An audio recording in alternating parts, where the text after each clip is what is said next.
Minute ਜੀ ਅਗਲੀ ਖਬਰ ਦੇ ਵੱਲ ਵਧੀਏ ਆਪਾਂ ਤੇ ਗੱਲ ਕਰੀਏ ਪੰਜਾਬ ਸਰਕਾਰ ਦੀ। ਪੰਜਾਬ ਸਰਕਾਰ ਨੂੰ ਝਟਕਾ ਲੱਗਿਆ ਹਾਈ ਕੋਰਟ ਦੇ ਵਿੱਚੋਂ। ਹਾਈ ਕੋਰਟ ਨੇ ਥਰਮਲ ਦੇ ਹੱਕ ਦੇ ਵਿੱਚ ਫੈਸਲਾ ਸੁਣਾਤਾ ਜੀ। ਦੇਖੋ ਹਾਂਜੀ, ਇਹ ਕੁਛ ਖਰਚੇ ਵਾਸਤੇ ਗਏ ਸਨ ਹਾਈ ਕੋਰਟ ਦੇ ਵਿੱਚ। ਜੀ। ਖਰਚਾ ਤੁਹਾਨੂੰ ਪਤਾ ਹੀ ਆ ਕਿ ਫਿਕਸ ਚਾਰਜਸ ਹੈਗੇ ਨੇ ਥਰਮਲਾਂ ਨੂੰ। ਇਹ 2-3 ਸਰਕਾਰਾਂ ਤੇ ਆਪਾਂ ਅੱਖੀਂ ਵੇਖ ਲਿਆ ਨਾ ਕਿ ਕਿਵੇਂ ਰੌਲਾ ਪਾ ਕੇ ਬਣੀਆਂ ਤੇ ਕਿੱਦਾਂ ਚੱਲਦੀਆਂ ਬਣੀਆਂ। ਵੈਸੇ ਅਕਾਲੀਆਂ ਦੇ ਰਾਜ ਉਸ ਤੋਂ ਬਾਅਦ ਫਿਰ ਆਪਾਂ ਦੇਖਿਆ ਕਾਂਗਰਸ ਨੇ ਰੌਲਾ ਪਾਇਆ, ਕਾਂਗਰਸ ਦੀ ਸਰਕਾਰ ਬਣ ਗਈ। ਆਮ ਆਦਮੀ ਪਾਰਟੀ ਦਾ ਰੌਲਾ, ਆਮ ਆਦਮੀ ਪਾਰਟੀ ਫਿਰ ਸਰਕਾਰ ਬਣਾ ਜਾਂਦੀ ਹੈ।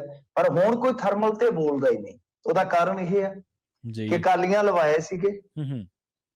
ਤੇ ਕਾਂਗਰਸ ਉਹ ਮਤਲਬ ਕਿ ਝੂਠੀ ਸਾਬਤ ਹੋਈ। ਜੀ। ਕਾਂਗਰਸ ਵਾਲੇ ਰਾਜ ਕਰ ਗਏ, ਹੁਣ ਉਹ ਬੋਲ ਨਹੀਂ ਸਕਦੇ ਤੇ ਇਹਨਾਂ ਨੇ ਤਾਂ ਬੋਲਣਾ ਹੀ ਕੀ ਆ। ਜੀ। ਮਤਲਬ ਕਿ ਸਾਫ਼ ਹੋ ਗਿਆ।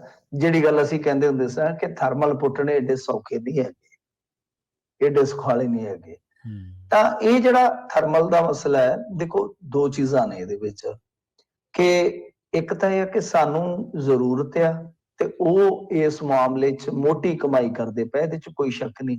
ਹਾਲਾਂਕਿ ਮੈਂ ਤੁਹਾਨੂੰ ਇਹ ਵੀ ਦੱਸ ਦੇਵਾਂ ਕਿ ਇੱਕ ਥਰਮਲ ਜਿਹੜਾ ਆ ਉਹ ਪੰਜਾਬ ਦਾ ਵਿਕਾਊ ਵੀ ਹੋਇਆ ਪਿਆ, ਉਹਦਾ ਦਬਾਲਾ ਨਿਕਲ ਗਿਆ। ਉਹ ਅੱਛਾ। GVK ਗੋਇੰਦਵਾਲ ਸਾਹਿਬ ਦਾ, ਹਾਂਜੀ ਬਿਲਕੁਲ। ਤੇ ਅਡਾਨੀ ਹੋ ਰਹੀ ਉਹਦੀ ਖਰੀਦਦਾਰੀ ਵਾਸਤੇ ਵੀ ਤਿਆਰ ਬਰ ਤਿਆਰ ਨੇ। ਉਹ ਕਹਿੰਦੇ ਕੋਈ ਗੱਲ ਨਹੀਂ, ਸ਼ੇਅਰਾਂ ਸ਼ੁਰਾਂ ਦਾ ਕੀ ਹੈ, ਵਾਧੇ ਘਾਟੇ ਚੱਲਦੇ ਰਹਿੰਦੇ, ਸਾਥੋਂ ਨਹੀਂ ਹੁਣ ਕਰਜ਼ੇ ਲੈਂਦੇ।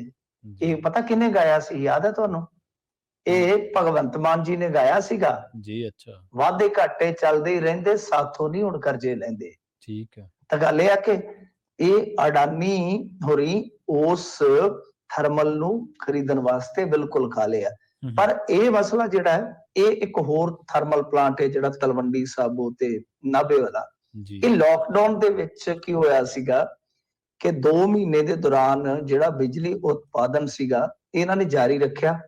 ਪਰ ਸਰਕਾਰ ਜਿਹੜੀ ਸੀਗੀ, ਜਾਂ ਕਹਿ ਲਓ ਕਿ ਪੰਜਾਬ ਪਾਵਰ ਕਾਰਪੋਰੇਸ਼ਨ ਲਿਮਟਿਡ ਹੈ ਜਿਹੜਾ PSPCL ਜਿਹਨੂੰ ਆਪਾਂ ਕਹਿੰਦੇ ਆ, ਹਾਂਜੀ, ਕਿ ਉਹਨਾਂ ਨੇ ਜਿਹੜਾ ਇਹਨਾਂ ਦਾ ਸਮਰੱਥਾ ਸੈਸ ਸੀਗਾ ਉਹ ਦੇਣ ਤੋਂ ਇਨਕਾਰ ਕਰ ਦਿੱਤੇ।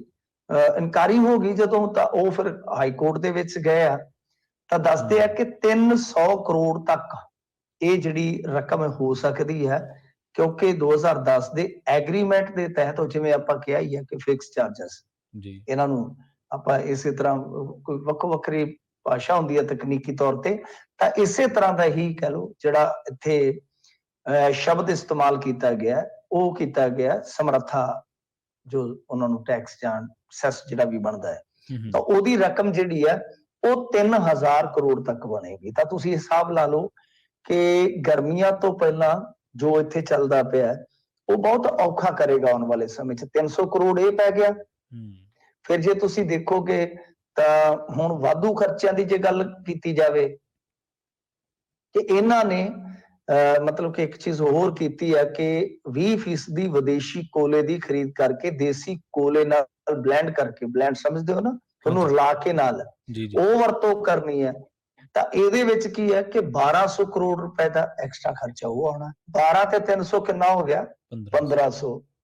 ਇਸ ਤੋਂ ਇਲਾਵਾ ਇੱਕ ਵਿੱਤੀ ਭਾਰ ਹੋਰ ਪਵੇਗਾ ਕਿ ਉੜੀਸਾ ਦੇ ਤਲਚਰ ਤੋਂ ਰੇਲ, ਸਮੁੰਦਰੀ ਰੇਲ, ਮਤਲਬ ਕਿ 3 ਪੜਾਅ ਹੋ ਗਏ, ਰੇਲ ਰਾਹੀਂ ਜਾਏਗਾ ਸਮੁੰਦਰ, ਸਮੁੰਦਰ ਚੋਂ ਫਿਰ ਵਾਪਸ ਰੇਲ ਰਾਹੀਂ, ਤਾਂ 400 ਕਰੋੜ ਦਾ ਐਕਸਟਰਾ ਉਹ ਜਾਣਾ ਹੈ। ਕਿੰਨਾ ਹੋ ਗਿਆ ਜੀ?